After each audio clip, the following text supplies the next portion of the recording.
picking up the kids from practice, dinner time, bedtime, bath time. I need some me time. Nothing cuts the stress like a workout at Anytime Fitness. With access 24/7, and as a bonus, tanning is free with my membership. You get a free month with all new signups. So come on, let's have some me time together.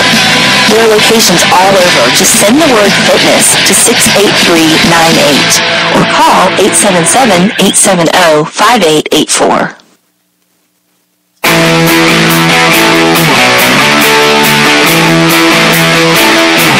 And welcome back. 2:15 left here in the first quarter, and it's Clarke Central jumping out to a 10-0 lead on a 38-yard field goal for Ward.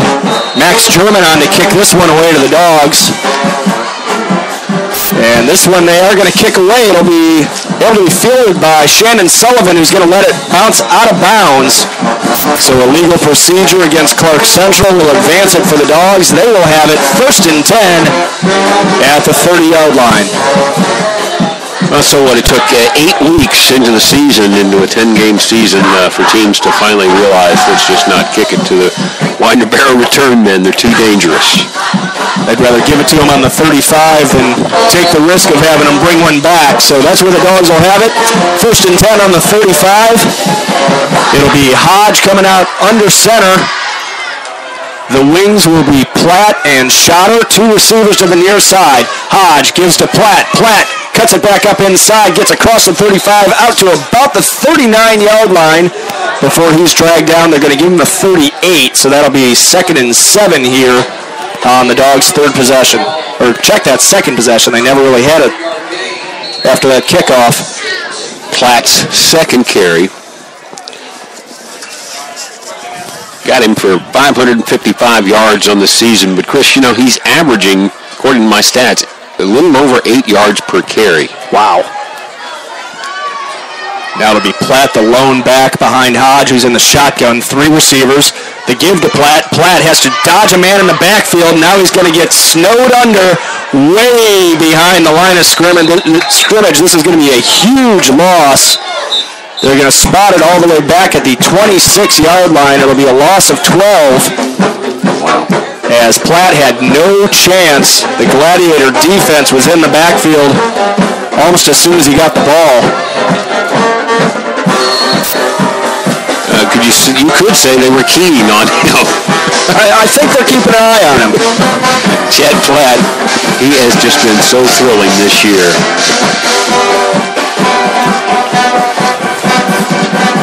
Now the Dogs look like they'll be content to keep it on the ground here on 3rd and 19. Double wing set. They give to Sullivan. Sullivan trying to get around the edge. He gets across the 25 and is going to be picked up and carried out of bounds at the 28.5-yard line. Well short of the first down. Gain of only 3. They needed 19. So Colin Shannon will come on to punt this one away for the first time tonight. Back deep to field it for Clarke Central will be number 27. Our apologies, we don't have a name for that, for him.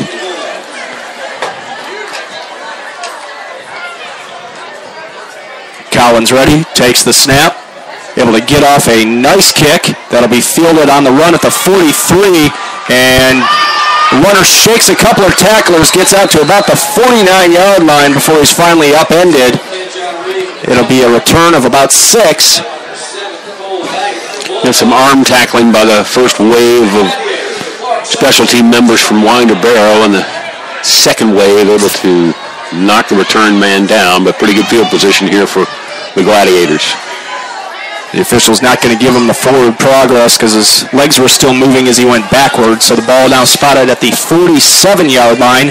Offset eye here for Johnson, who will be under center. 2 receivers on the near sideline. Johnson takes it, fakes to Payne, now looking downfield, fires down the near sideline, incomplete. I think it would have been incomplete anyway, but it went through the receiver's hands out of bounds.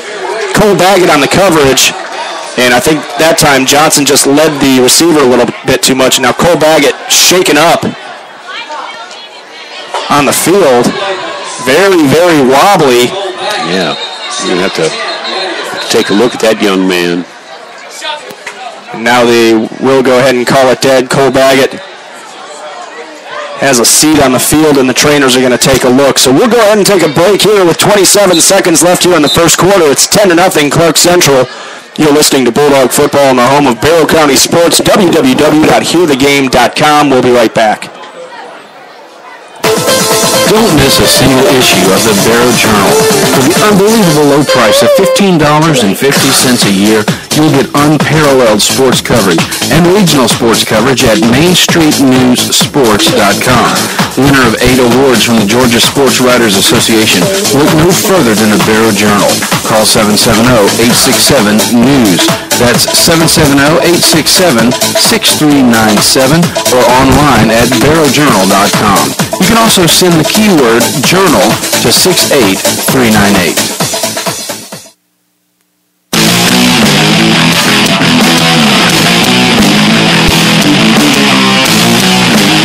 And welcome back as a very wobbly-looking Cole Baggett gets to his feet and walks off the field unassisted.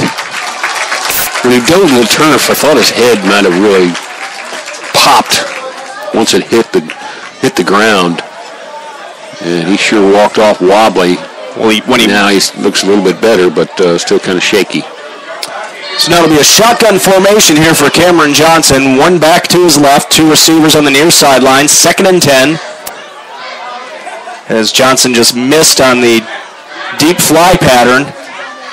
Now Johnson is going to roll out to his left, looking to pass downfield. Fires his arm, was hit as he threw.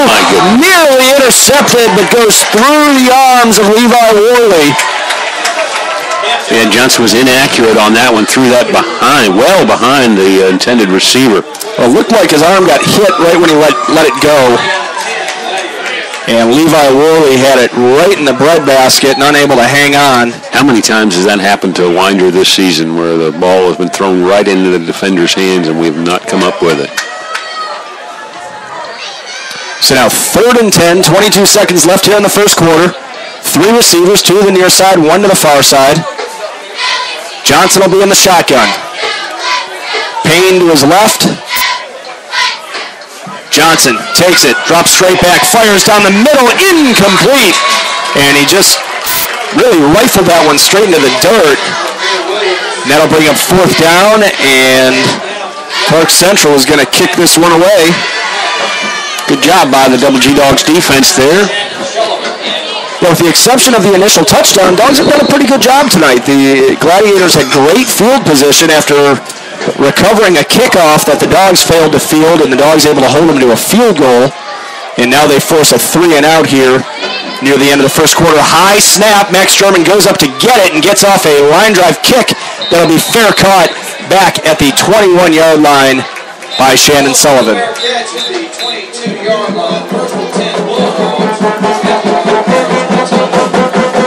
So it'll be 1st and 10 Dogs at their own 22. 13 seconds left in the first quarter. Clarke Central leads 10-0.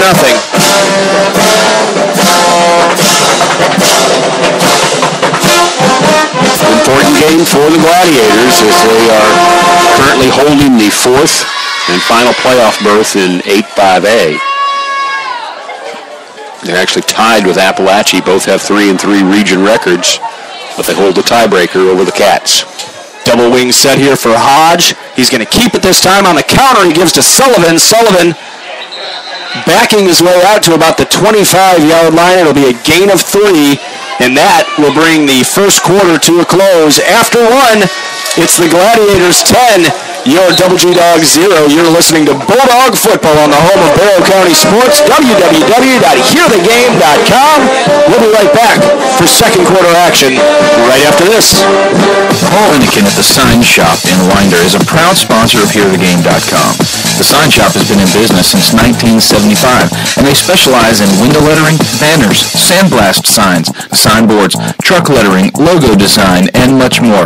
In fact, our great Hear the Game banners were made at the Sign Shop and cost way less than anything else around. Check them out at signshopwinder.com or call Paul at 404-422-1862.